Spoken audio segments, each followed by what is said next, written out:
My Thomas Story Library, Charlie. This is a story about Charlie, a fun engine from the mainland. Thomas wanted to be as much fun as Charlie, but he learned that sometimes it's more important to be really useful. One morning, Thomas had some exciting news. His boiler was bubbling with pride as he stopped alongside his friend Percy at the washdown. "Hello, Percy," Thomas whistled. "The Fat Controller has given me a very special today. I'm going to collect Alicia Botti, the famous opera singer, from the docks and take her straight to the town hall for a concert." Percy smiled at Thomas's excited face. "I have some news too," he peeped. "Someone else is arriving at the docks today." "Who?" Thomas asked, puzzled. "Charlie, the new engine," Percy laughed. "He's the mainland controller's favourite. Everyone says he's the most fun engine ever, even more than you." Before Thomas could reply, Percy had chuffed carefully away. Bumpers and buffers, thought Thomas.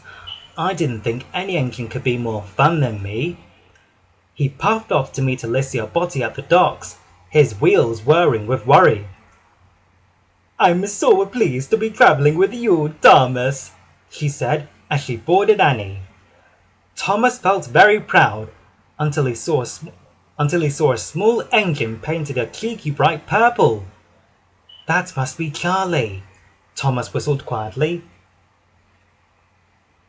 "He's smaller than me, and he certainly doesn't look more fun than me," thought Thomas, frowning.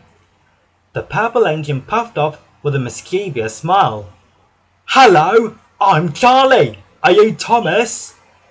When Thomas said yes, Charlie continued. "I've heard a lot about you. The mainland engines say you're even more fun than me." Thomas was very surprised.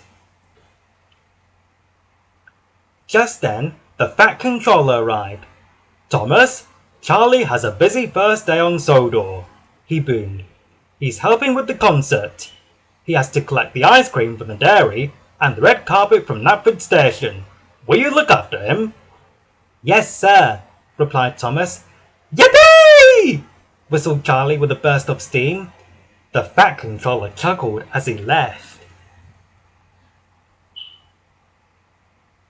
"Let's race to the dairy," Charlie chirped cheekily.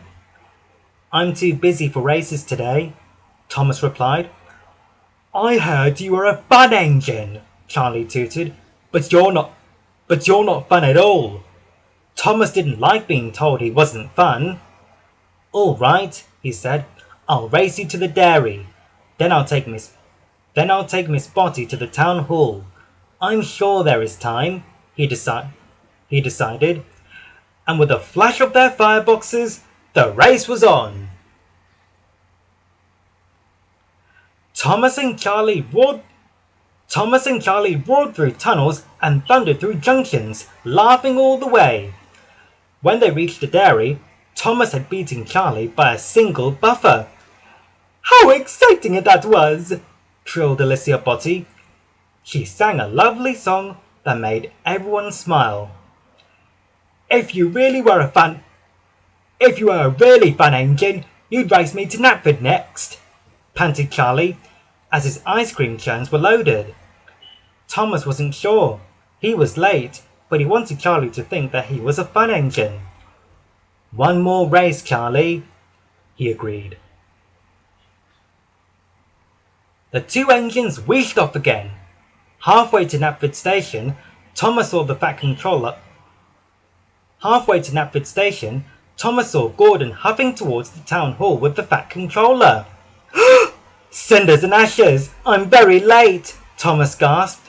"Miss Botti will miss her own concert." He whistled goodbye to Charlie, then sped away down the line.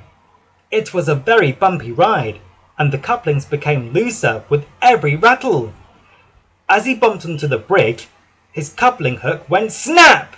But in his rush, Thomas didn't notice he had left Annie and Clarabelle behind. At the town hall, Thomas steamed to a stop. "Here I am, sir." He whistled to the Fat Controller, who was waiting on the platform. The Fat Controller looked at Thomas sternly. "Here you are, Thomas," he boomed. "But where are Annie and Clarabelle, with Miss Botty?" Thomas's driver looked behind and had a terrible shock. The 2 carriages were missing.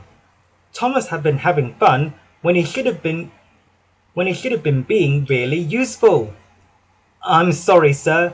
I'll go and find them straight away," Thomas said. Thomas puffed quickly back the way he had come. At a junction, he saw Charlie chugging up and told him the problem. "Let's have a race to find your carriages," Charlie tooted. "The winner will be the #1 fun engine." Thomas frowned. "No, Charlie. I want to be a really useful engine more than I want to be a fun one." When the signal changed, Thomas crossed the junction and steamed away. Thomas was very worried as he puffed along. Suddenly, he heard someone singing. "That's Miss Botty's lovely voice," he thought happily. He puffed up to the bridge.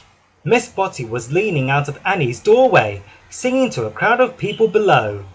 Thomas had never heard anything so beautiful. When she had finished her song, Thomas smiled and told her, "I'm sorry I left you behind, but we must go now." Everyone was waiting for them at the town hall station. Charlie smiled when he saw Thomas puff in with his carriages. But the Fat Controller looked cross. "You've made Miss Botty very late, Thomas," he said sternly. "Not at all, I said Dobbin," trolled Alicia Botty. I've had the ride of my life with so many people to sing to. Thomas is such a fun." Thomas was delighted, and he whistled "Peep Peep" to his new fun friend Charlie.